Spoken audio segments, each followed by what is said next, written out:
आइए आज हम लोग एक नई कविता की चर्चा करेंगे। West Bengal board class 11 semester 2 सखी वे मुझसे कहकर जाते। यह जो कविता है यह यशोधरा नामक काव्य से लिया गया है। यशोधरा काव्य मैथिली शरण गुप्त द्वारा रचित है। यशोधरा महात्मा गौतम बुद्ध की पत्नी का नाम था। तो यह काव्य मैथिली शरण गुप्त ने इस उद्देश्य से लिखा था कि जो भारतीय क्षत्राणी होती हैं वो अपने पति को रणभूमि में भेजने से कतराती नहीं है, बल्कि और गौरव महसूस करती हैं, उनको और खुशी होती है, फूले नहीं समाती हैं जब जीवन में उनके ऐसा मौका आता है कि वो अपने पति को सजा धजा कर युद्ध क्षेत्र में भेजती हैं। लेकिन गौतम बुद्ध एक राजा के राजकुमार होने के साथ साथ, क्षत्रिय कुल में पैदा होने के साथ साथ, वो आध्यात्मिक प्रकृति के व्यक्ति थे।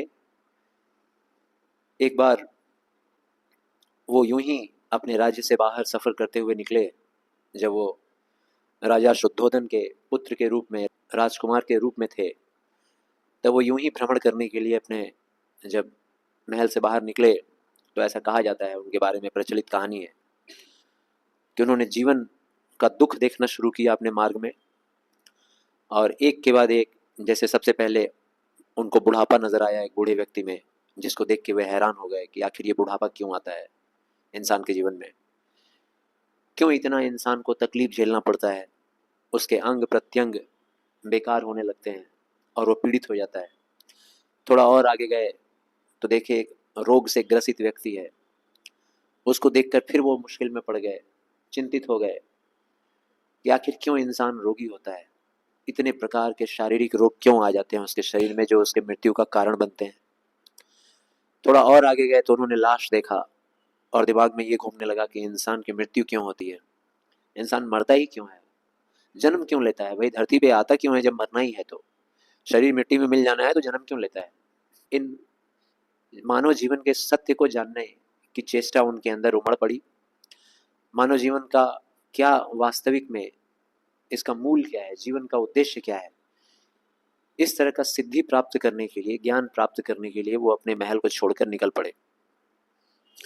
आधी रात को अपनी पत्नी, खूबसूरत पत्नी को सोता हुआ, अपने बच्चे राहुल को सोता हुआ छोड़कर निकल पड़े। सत्य की खोज में निकल पड़े, भ्रमण करने के लिए पूरे संसार में, कि जब तक सत्य का पता नहीं लगा लेंगे तब तक लौटेंगे नहीं। और इसके बाद जब यशोधरा उठती है सोकर और उसको सत्य का पता चलता है कि उसके पति, जो एक समय उसको हाथ पकड़ कर ले आए थे अपना बनाकर, आज वो अपनी पत्नी को छोड़कर चले गए, तो विरह में व्याकुल, पीड़ित, वह विरह में पीड़ित और व्याकुल, वह अपना दुख प्रकट करती है, अपने सखी से अपनी इस बात को बताती है। सखी वे मुझसे कहकर जाते, और इस तरह से शीर्षक शुरू हुआ है, सखी वे मुझसे कहकर जाते। कविता को पढ़ने के पहले हम लोग आइए जान लें मैथिली शरण गुप्त के बारे में कुछ बातें। मैथिली शरण गुप्त राष्ट्र कवि माने जाते हैं। इनको महात्मा गांधी ने राष्ट्रवादी कविता लिखने के लिए राष्ट्र कवि की उपाधि दी। बचपन में इनका नाम मिथिलाधीप नंदन शरण, इतना लंबा नाम, जब ये विद्यालय में गए तो उनका नाम रजिस्टर में समा नहीं रहा था नाम लिखने वाली जगह पर, इसीलिए संक्षिप्त नाम कर दिया गया मैथिली शरण। और वैश्य परिवार में जन्म लेने के वजह से इनके साथ, इनके नाम के साथ गुप्त नाम जोड़ दिया गया, मैथिली शरण गुप्त। इनकी कविताएं राष्ट्रवादी कविताएं मानी जाती हैं, राष्ट्रीय भावना से ओतप्रोत रहती हैं। अब आइए इनकी कविता सखी वे मुझसे कहकर जाते हैं, इसके बारे में हम लोग चर्चा करें। तो आपने इसकी पृष्ठभूमि जान ली कि कविता का लिखने का प्रसंग क्या है। यशोधरा अपनी सखी को उलाहना दे रही है, अपने सखी से अपने दुख, अपनी पीड़ा को व्यक्त कर रही है कि मेरे पति सिद्धार्थ गौतम, जो कि राजा शुद्धोधन के पुत्र थे, सिद्धि की तलाश में, सत्य की तलाश में वो संसार में भटक रहे हैं, इसके लिए वो निकल पड़े मुझे आधी रात, मुझे और मेरे बच्चे को छोड़कर।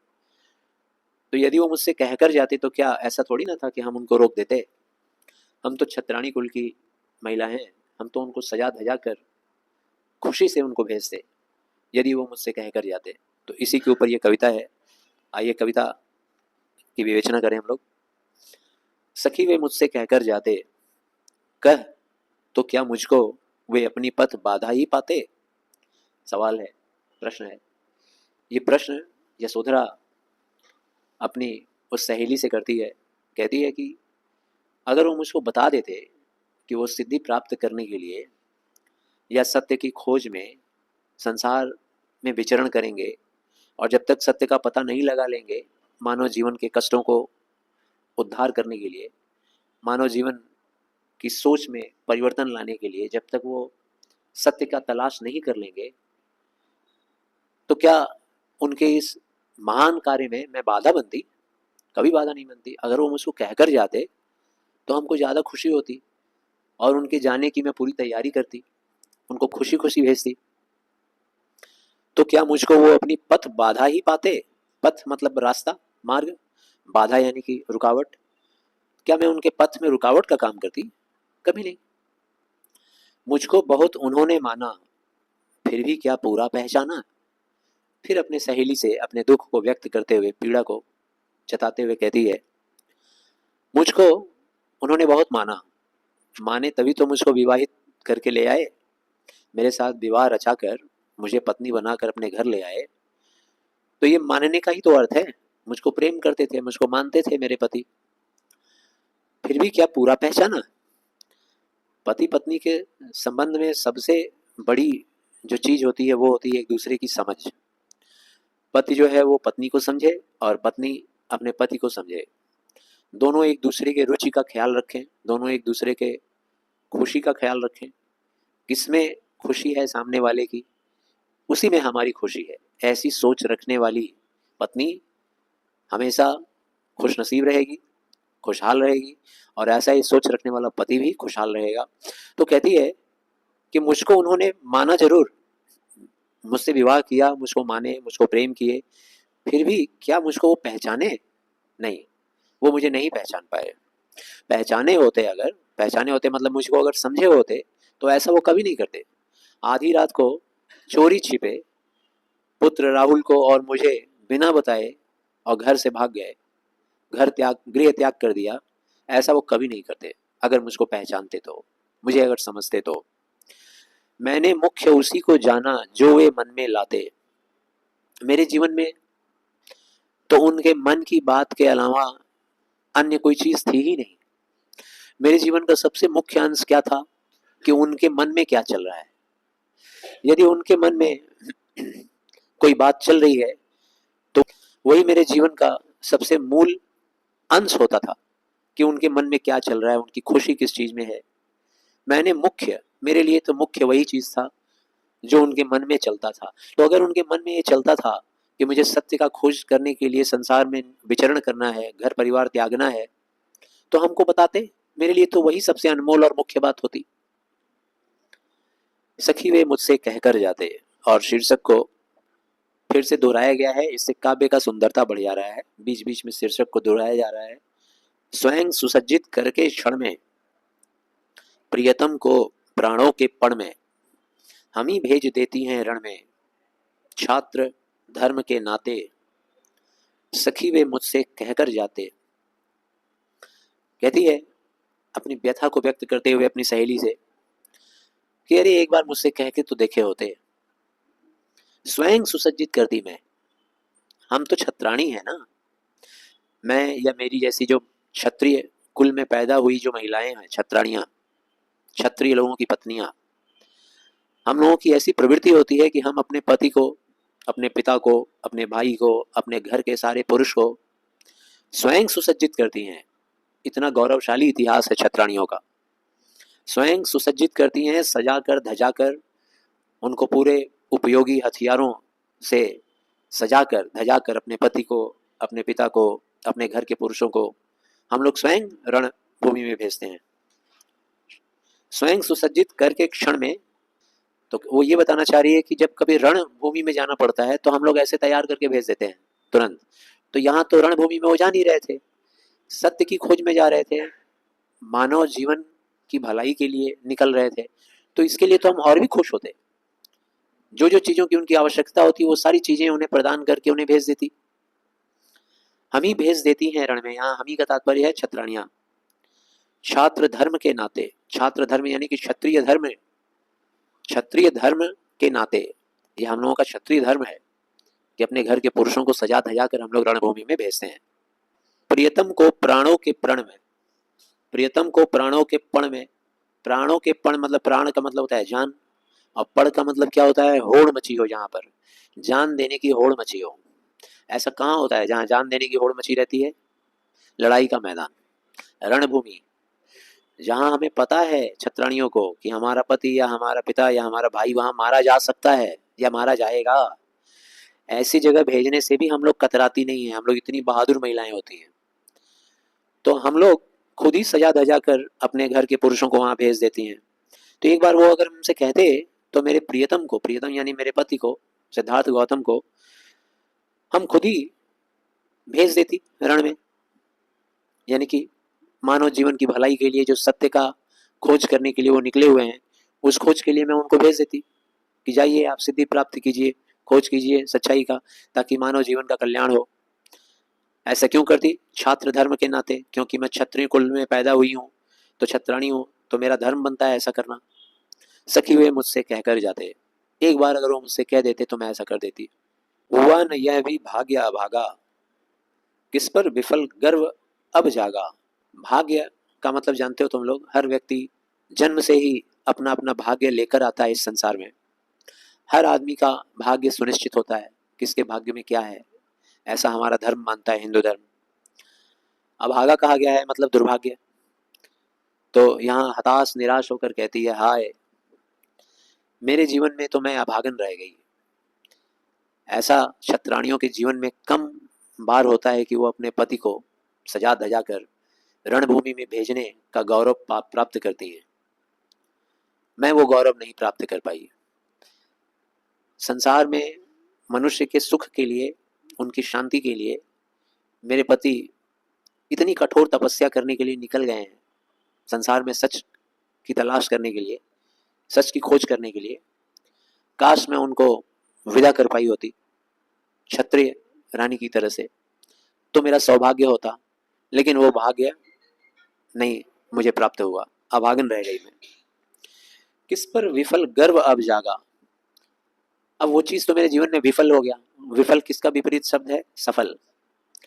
मैं सफल नहीं हो पाई उस चीज में, अपने पति को रणभूमि में भेजने वाले कार्य में मैं सफल नहीं हो पाई, विफल हो गई।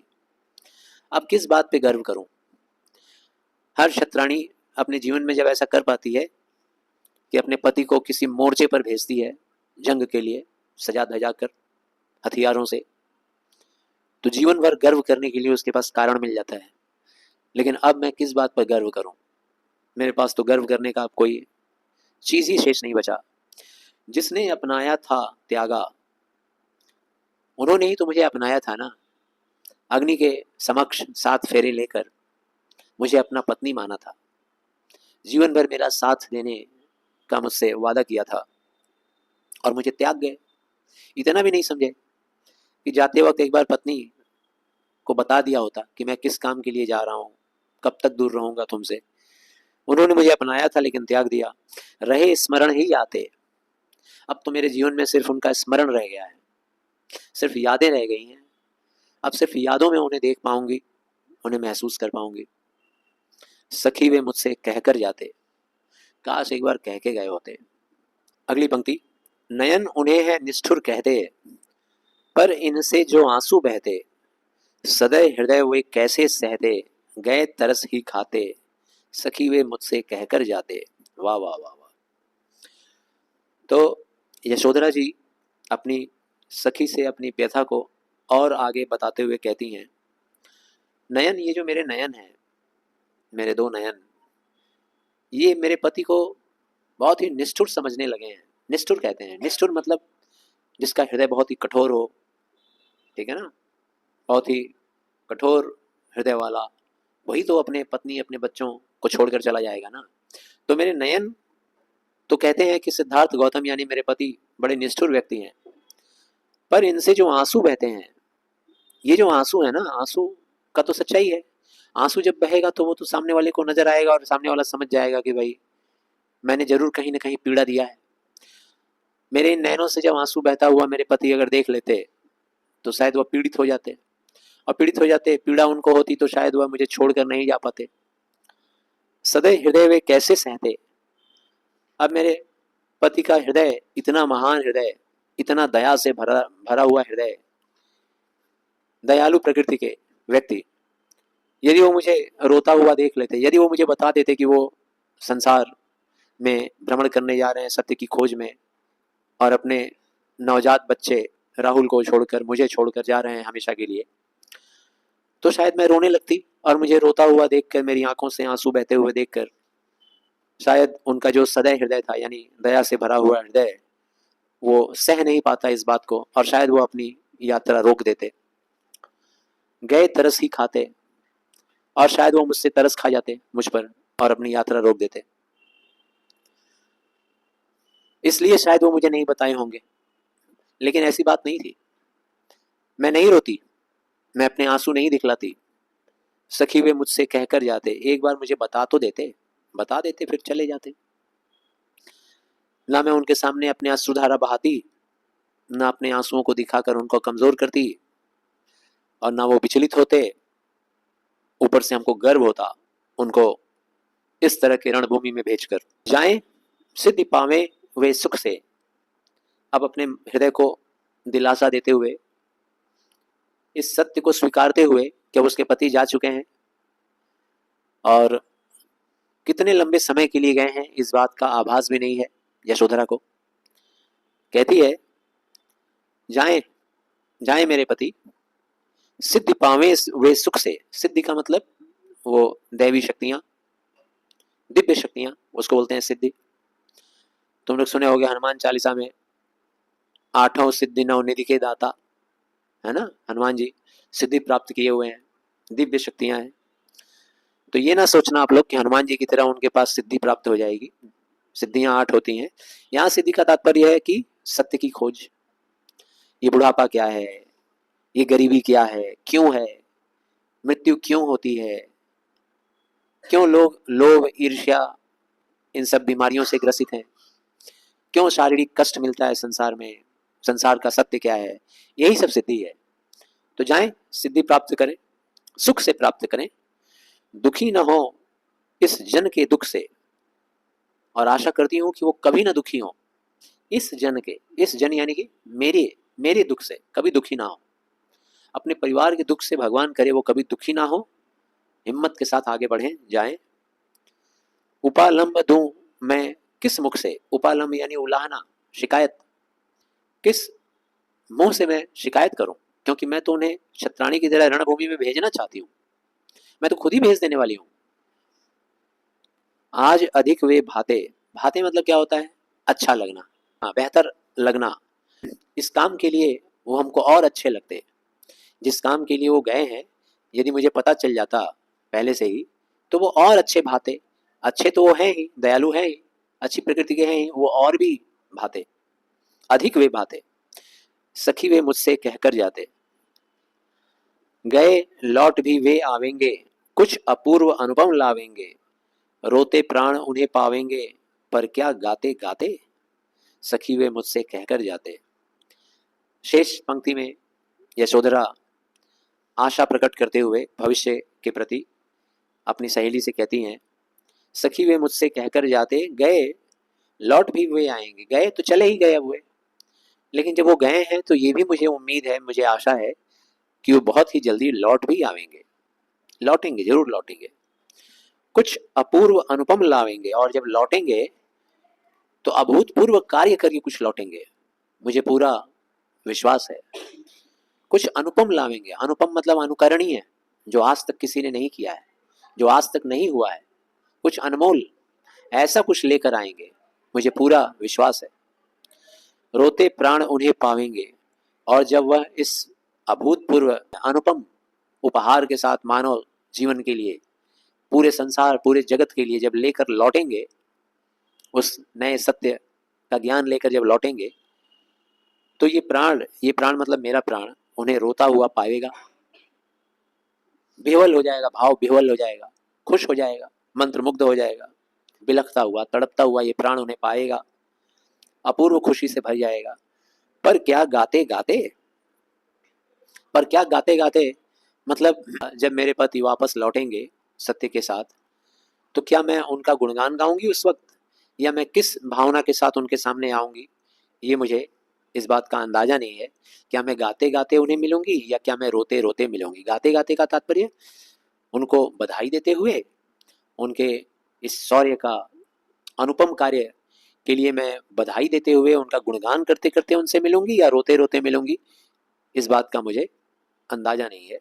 सखी वे मुझसे कहकर जाते, काश वो मुझसे एक बार कहकर गए होते, तो मैं उन्हें खुद ही वहां भेजने के लिए तैयार करती, सुसज्जित करती।